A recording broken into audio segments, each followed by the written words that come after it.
us today.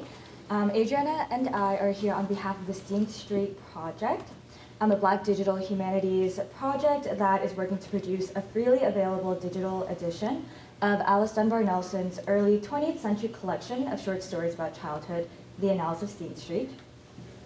So a little about Alice Dunbar-Nelson. Alice Dunbar-Nelson was a poet, a fiction writer, a journalist, and an essayist in the late 19th to early 20th century into the Harlem Renaissance. And she was an activist for women's suffrage and against lynching, among other causes. She was also an educator, working in a public school, working as a public school teacher for Black kindergarteners at a settlement house in a poor neighborhood in New York City's Upper East Side.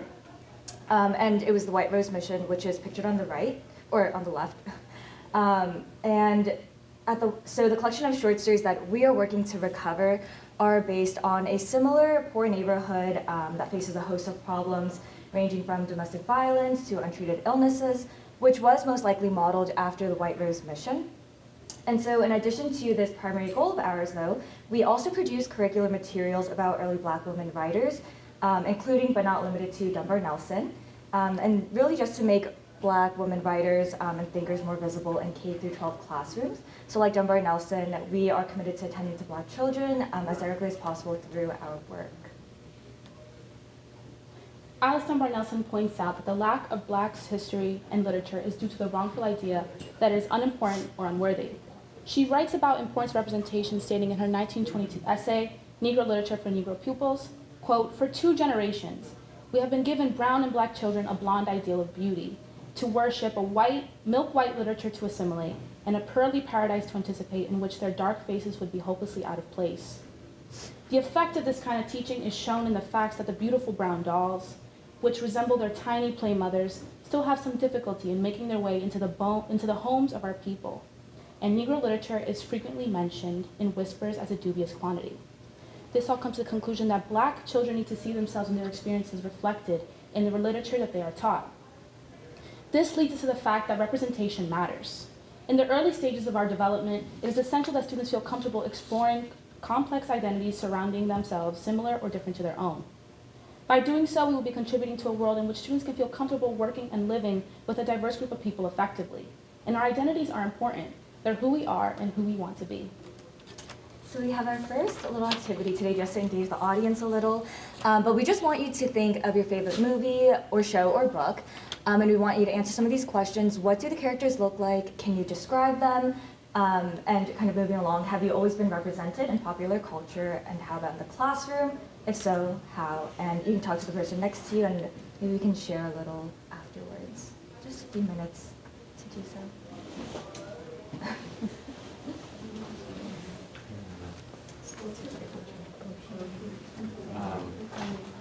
My favorite, the one that comes to mind, is the Cynthia, because of the representation. I was going to say Gilmore Girls. Gilmore Girls? There's like one Asian person. The writers and actors, the ones that the trans writer was also acted as in the show. Yeah. So, and also the racial representation is really high. It's just, Oh, is it? Yeah. it's all about, it's a sci-fi thing. They can have each other's bodies and they can show through those faces across this time space. Yeah. But it's just really well done. I think in the classroom too, there is kind of, I don't know. It's not I guess there's not history, but I think others, there's the classroom that are always like in our included in some of this.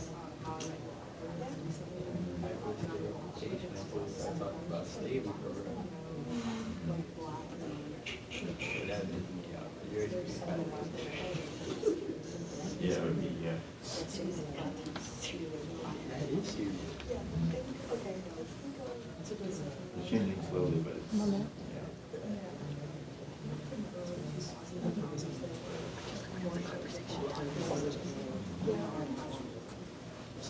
Yeah, as opposed to I feel like it has to be like a specific, like, like that's what they're creating, cheap it, which is good, but like, and I just representation across, and just kind of, the media black, so,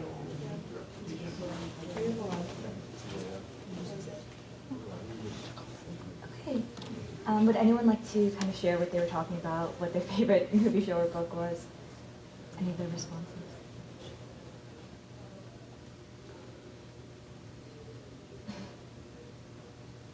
Okay, well, yeah, that's fine.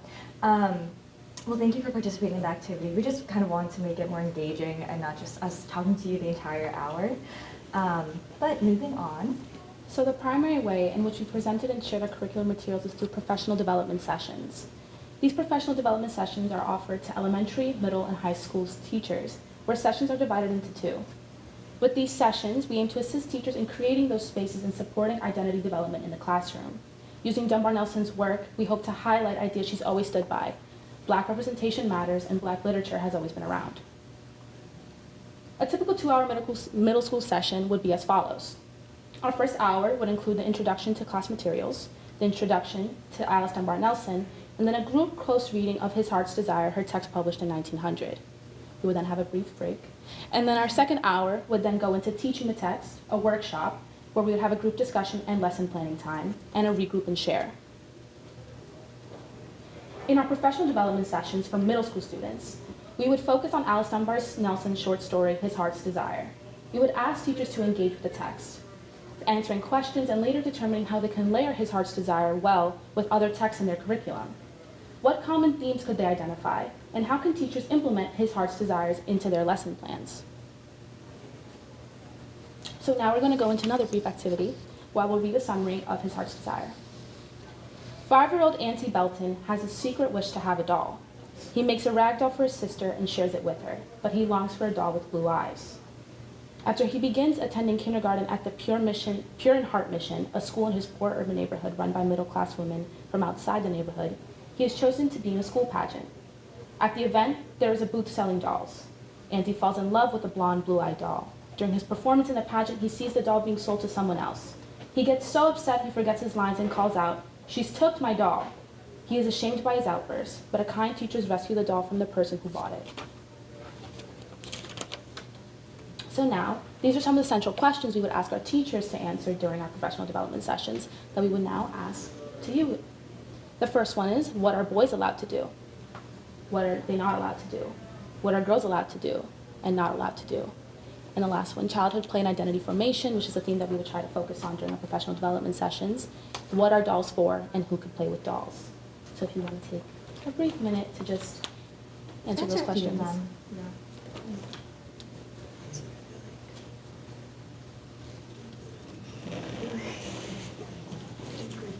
Yeah, in groups, Sorry, I'm gonna make it. Yeah.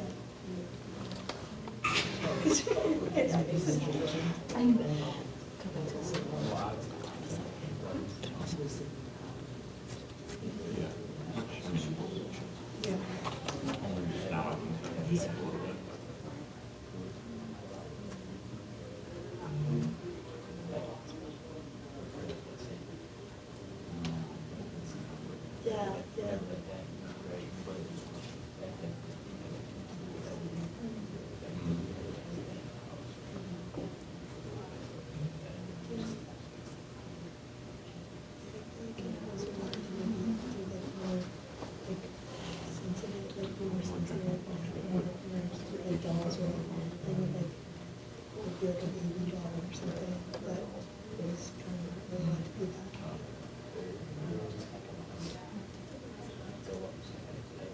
Yeah.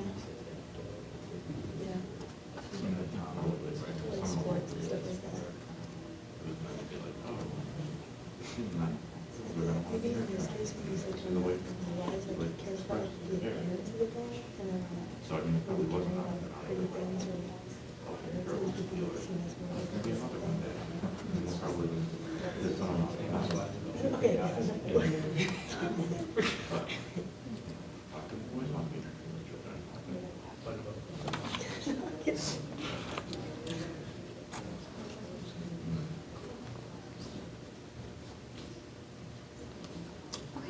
Before we move on, would anyone like to share their responses to the questions? If not, that's totally fine.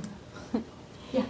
Yeah, we were just kind of talking about how, like a lot of times, like what boys could do versus what girls could do. Like, often, like boys could go outside and like play and like get like dirty or like play sports, when girls it was kind of like looked down upon, or like it was like they didn't want to be seen as like a tomboy.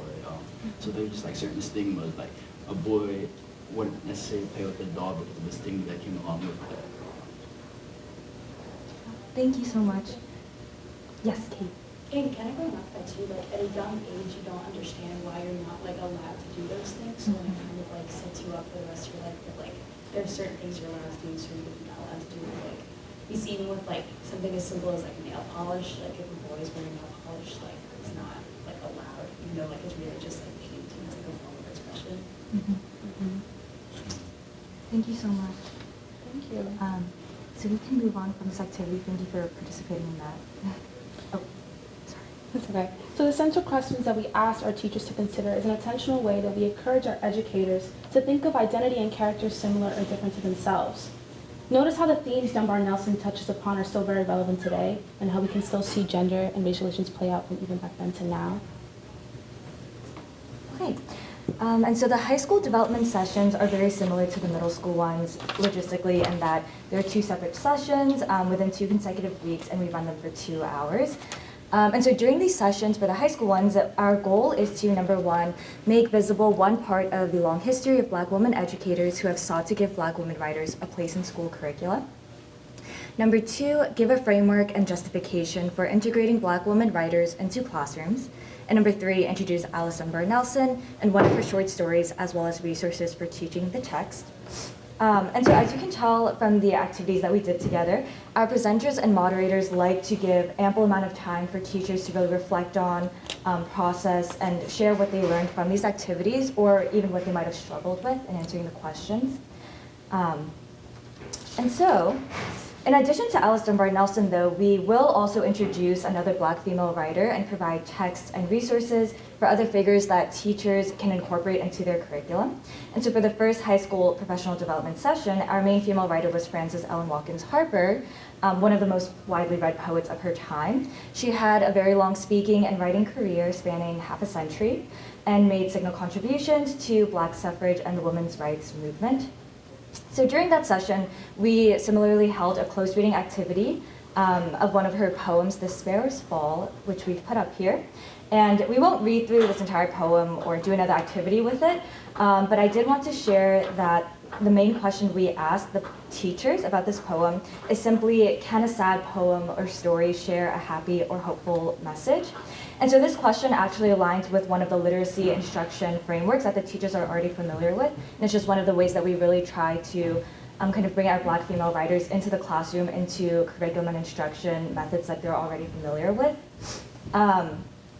And so in addition to sharing this story or this poem, we discussed kind of the long tradition in our country of merging Christian faith with activism, and how this poem might exemplify that based on its characters, settings, relationships, tensions, structure, and syntax. So again, it is a literacy instruction. And so following this, we would provide possible text and context that one could layer with The Sparrow's Fall within curricular instruction. And so before we enter our next section of our presentation, thank you all again for participating in the activities. I know you weren't expecting to have that kind of discussion time, but we wanted to model what sorts of questions we ask during our professional development sessions, as well as what activities we do with our teachers to really engage them in the material and resources that we provide. So to round out our presentation, we will take this time to talk about what resources our team is currently creating to really take our research beyond this Villanova, Philadelphia region. And so as mentioned earlier, our primary task is to provide a freely accessible short story collection of Alice Dunbar-Nelson's on digital platforms. And so last year, part of our team actually went to Dunbar-Nelson's archives at the University of Delaware, where we were able to read and examine many of her personal entries, scrapbooks, etc., and read original handwritten or typed versions of her short stories. And I wasn't able to include pictures of those because of the policy by University of Delaware.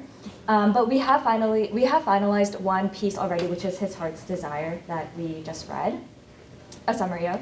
So in addition, we've also created historic timelines by taking the teacher's curriculum and using their list of important dates and events that they're given as a basis, and adding our own dates and information about Black female writers to fill in any gaps and essentially make it easier for teachers to really see how these female writers fit into the historic timeline that they're already familiar with. So if you can see, the black text boxes are what the teachers are already supposed to know from their curriculum and from the timeline that they're given, and from what they teach from. And then the orange is what our team has included in their timeline to show how these female writers fit into their historic timelines. We've also created one-stop docs, or documents that really just contain any relevant links and information about the figures that we talk about during our professional development sessions. And this is really just to make information about our Black female figures more readily accessible, because we know how crucial that type of convenience is for teachers as they plan and implement lessons. And so, for example, we had the central questions for His Heart's Desire that we had asked you, and then we would provide keywords for the text and also possible text to layer. And yeah. Additionally, our Black Women Writers video project is another way that we're trying to make Black female writers more accessible to K-12 teachers. The project involves selecting understudied texts from the 18th, 19th, and 20th century African American women. And we then have recruited contemporary Black women educators to read these texts and talk briefly about what the text means to them and what a text is and what it means to them. And here we see Crystal Lucky, we can go back, Associate Dean of Backward Studies and Professor of English, reading an 1851 speech by Sojourner Truth in the President's Lounge here in the Connolly Center. The first three videos the first three videos are already in production. Here we see the behind the scenes shots of the Black Women Writers video project. Pictured left is veteran educator and school district of Philadelphia curriculum specialist, Chiquita Smith, reading Alice Dunbar-Nelson's 1922 article, Negro Literature for Negro Pupils in a Philadelphia public high school classroom. The videos will also be freely available on the Just Teach One Early African American Print Initiative on the America Antiquarian Association website. And this you can see right here, screenshot of what it looks like. So we also had the opportunity to attend ASALH, the convention in Montgomery, Alabama. This trip gives the opportunity to present our work with our peers, Trinity Rogers, who is not here, but did speak at the event, and leading the presentation along with Dr. Jane Lutz, Dr. Denise Berger, Dr. Bridget Feeler, and Chiquita Smith. Yeah. And just to clarify, ASALH stands for the Association for the Study of African American Life and History. There's a conference in Montgomery, Alabama back in October.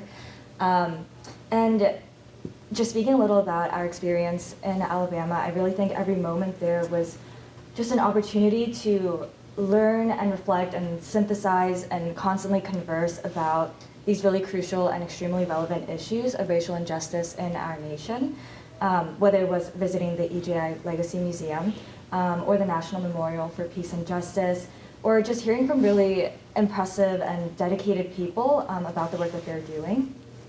And I think both of us can confidently say that the more we learned, the more we were inspired to really use whatever platforms and resources we have to engage in these really meaningful dialogue. Yeah. And I just also want to touch upon a very profound moment that we were able to have during our trip to ASALH, which was having the opportunity to visit the Mothers of Gynecology exhibit, where they presented large monuments of Anarcha, Lucy, and Betsy, also now known as the Mothers of Gynecology. And it was particularly special for us because as we learned at Black women writers, and it was a privilege to be welcomed to a space honoring Black women's history and their contributions to society. And the exhibit aimed to uncover the history that has been tended to be diminished and uncovering these histories that are not widely known. And as we focus on our studies and our research about making things accessible in the classroom, attempts to erase a history that has always been around, it was really a privilege to be able to learn more about Black history, especially Black women's history. And this exhibit completely exemplified that.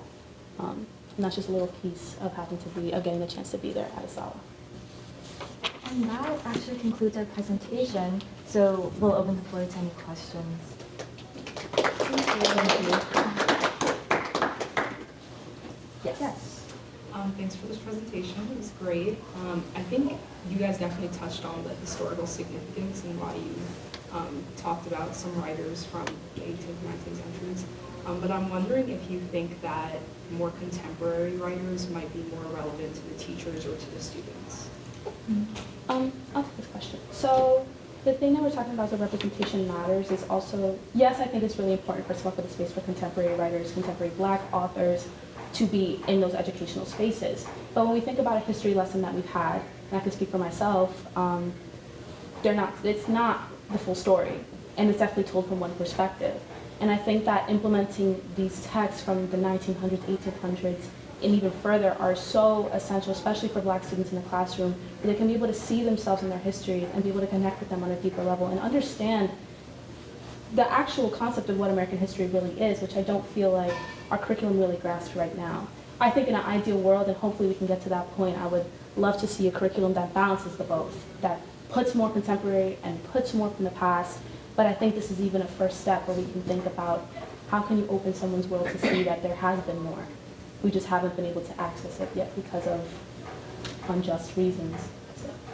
I also wanted to add, so with the text, like the text that we include in our professional development sessions, for example, with His Heart's Desire, when we provide that one-stop jog, we also provide like possible texts that teachers can layer with it and also introduce into the classroom. So for example, one of the texts we recommended was reading Toni Morrison's His Bluest Eye at the high school level. And so we do try to kind of provide like more contemporary writers and authors into the classroom for the teachers, just to show them that it's all there. And it's all accessible. Yes. Was there any particular writer or poet that stood out to you, like that you had like you felt like spoke to you more than others, and if so, like why? I can take this question. I think honestly, it probably was Alice Dunbar-Nelson for me. And the thing is, I had heard of her husband, Paul Laurence Dunbar, before because he is such an accomplished poet. And the thing is, I had never heard of Alice Dunbar-Nelson mentioned, and she was his ex-wife. Yes, she was his ex-wife. And so just really being able to uncover and kind of like introduce this writer into classrooms that not many people may have heard about, but is still extremely important and has made important contributions. I think that was like really my favorite part about doing this research. Yes. I have a question. I really was interested in the video project. I love the idea of contemporary Black women writers reading, writings from Black women that are a little bit older, and then hearing them reflect on what it feels like for them. I'm just wondering if you had any experience of being involved in that project, or like listening to a contemporary writer reflect on what it felt like to read the words of a Black woman that is, a couple generations prior. So if were either of you involved in that project? So unfortunately, well, we helped set up, but I had class, so I did not get to stay, unfortunately. But we do work closely with Shaquita Smith, who is pictured here, and she has been a huge instrumental part to the project and helping assist this. And I can just say from setting up the shots and just being there and be able to witness, it was really exciting to just see and to know that this was something, just the clashing of both of it, of the both two worlds, talking about those things. But yeah, this is an attempt to make sure that these things, these acts, these literatures are readily available and obviously in a contemporary perspective. I don't think you were there, right? No, I wasn't, because I also had class. We also had during class. the I wish I filmings. could tell you more. Are there any plans to use that in the professional development curriculum, to use the video project, or will that be incorporated in the future when they're finished, or? I think during the professional development sessions, we include like links to them on the one-stop jog so that the whole point is that the teachers would use it in the classroom, Right. just because hearing like Black female writers their words spoken through other Black females, that's kind of like a priority of ours as well. And so the point is really for them to use those resources, but during our professional development sessions, we focus more on like textual analyses and close reading activities. So then that would prep the teachers to maybe use some of the Black video, the video project in their classes. Yes, because they're freely accessible. Yeah. And in the professional development sessions, you can get a range of teachers in terms of their experience with working with these texts or even working with Black authors.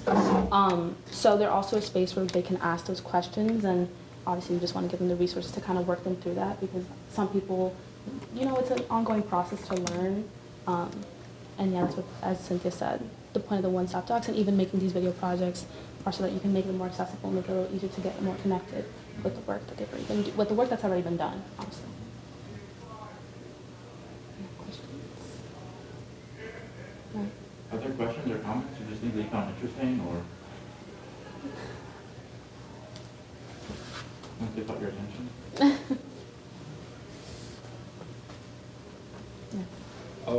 Yeah, this is also about like the Black women's writers like the project. I think I was actually helping like with one of the videos she was doing there. Yeah, just being there, it really was like a great experience, like hearing a contemporary writer and just like the way that I forget who it was, but just the way that she spoke, it was just like really like powerful to hear that, because it was also a book that I had like never heard of, but the passage that she read was so powerful, and I remember I was like doing the sound, I like had the headphones, and I was just like then it's like really powerful. So I think this is also like another great way of like getting exposure, and just like another new way of like, I guess more so like a contemporary like learning. So, Thank you for sharing that. Thank you.